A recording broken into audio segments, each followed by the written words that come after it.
The business of living. The business of living.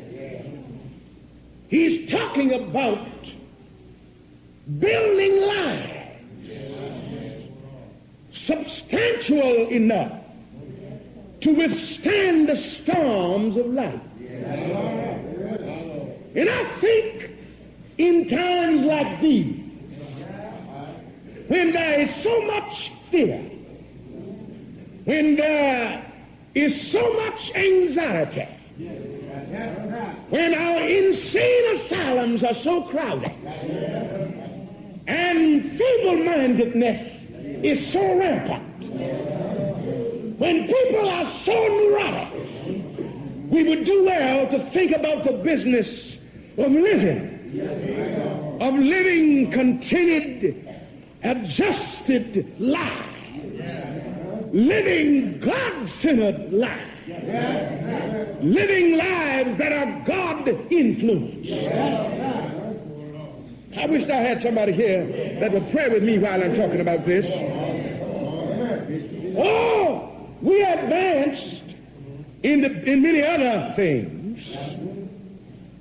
We are way out in front in technology and in the sciences. In the military, we are way out in front. When it comes to production and all that kind of thing, when it comes to building of homes and improving communities from the sanitary standpoint, we are pretty advanced along those fronts. But we are a little behind in the business of living. We are also modern in our automobiles and in our modern homes. Why we are way out in front when it comes to our new types of planes, our jet planes and what have you. But I'm afraid that we are living a couple of centuries behind when it comes to man's adjustment with man. I wish you would pray with me tonight. You must don't know what I'm talking about. Well, we don't burn pine knots and coal oil lamps anymore. We don't live in houses that the ceilings are too high, too much anymore, because we realize it's a waste of fuel. It's too hard to heat them. We don't ride in the old T-model Fords anymore. We think in terms of futuramic automobiles. But I'm afraid that when it comes to human relations, we're a little antique. We have made much improvement upon our social adjustments. We have the same old evil, the same old tricks, the same old savagery, the same old backwardness that we used to have. I wish you'd pray with me. We are still, there's still inhumanity to man. There's still exploitation of labor. There's still a struggle for the workers to get justice for their labor. There's still lynching and burning. There's still murder and all kinds of injustice. I think we need to turn our minds to the business of building lives and finding human adjustment. I don't believe you're praying with me tonight. Jesus said, if you're going to build a house of your moral existence, if you're going to build a house in which you're going to dwell morally all your life, you better build it well. I don't believe you know what I mean. You better build it well. In telling this story, Jesus carried the note of urgency throughout the story. He not only carried the note of urgency, but also In harmony, another note comes in, and that is the note of authority. For he that heareth these things and doeth it is like a wise man who builds his house on the rocks. And as Luke says, digs down until he finds the rock. The man that does them not is like the foolish man who builds his house on the sand. You see, my brothers and my sisters, our lives, we build our lives, and our home, our character homes, as a carpenter and as a builder builds a building. You see, when we come to the level of existence where we are impressive and conscious of those impressions, we begin to lay the foundation.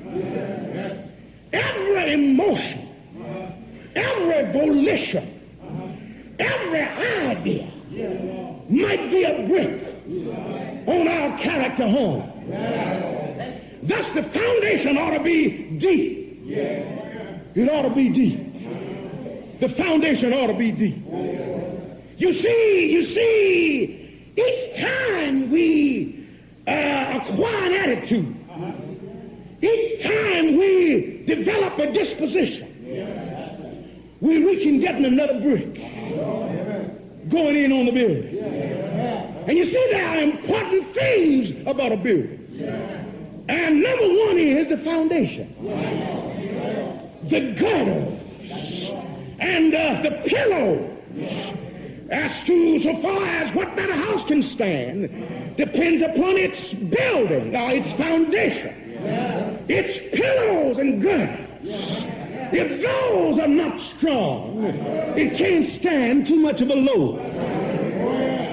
I don't believe you know what I'm talking about. This is so important and so essential until the administration sees to it that we build by code, by regulation, and by specification. And not only are you required to do so, but a man is on salary to check every now and then and see if you are building according to those regulations. If that is true in building homes, it's certainly true in building lives. The foundation ought to be strong. The gutters of every life ought to be strong. You understand what I'm talking about? The walls, the pillars, the rafters ought to be strong. Reason why so many lives go to pieces, the foundation is bad. Reason why so many lives crumble in, the gutters are not strong enough. It couldn't stand the load. No. A building that's built for one story is folly to try to make 3 or 4 stories. Or put the load of 3 or 4 stories on that building. I wonder, you praying with me tonight? Isn't it so? We got to build strong. And you know, the house that you build, your character home, your moral home, is a home no matter how frail, no matter how little forethought has gone into it. It's a house that you must live in. There's no question about that. You can't change. No, so you can't lease it and change and get to another house. And you can't sublet it. And you can't rent it out. You got to live in it yourself. Oh, the foundation may be shallow, and the walls may be flimsy, the gutters may be weak, and the pillows may be very firm. But if that is the way that you built it, that's the house that you've got to live in. And if there's any repair to be done, you've got to do it. You've got to do it. Nobody can do it for you.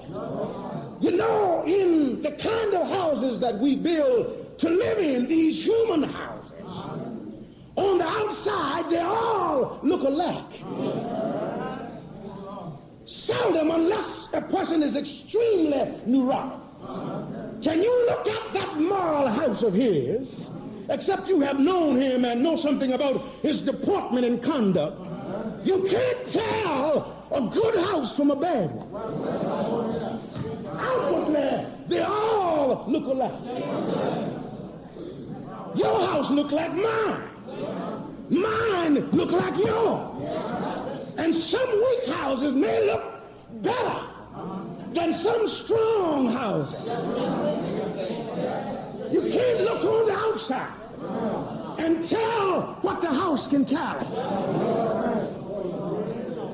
You can't tell. Some frail looking houses are very strong houses. When you go inside and go down into the basement and look at the foundation, you say, this house was built well. But some very good-looking houses will crumble in the first wind.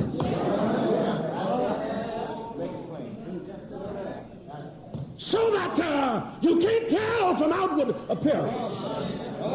It takes the windstorms of life to test the kind of house that you build for shelter in life. Oh yes, let the thunder growl and rumble in the distance. Let life's thunder, that's what I'm talking about. Let life's thunder start growling.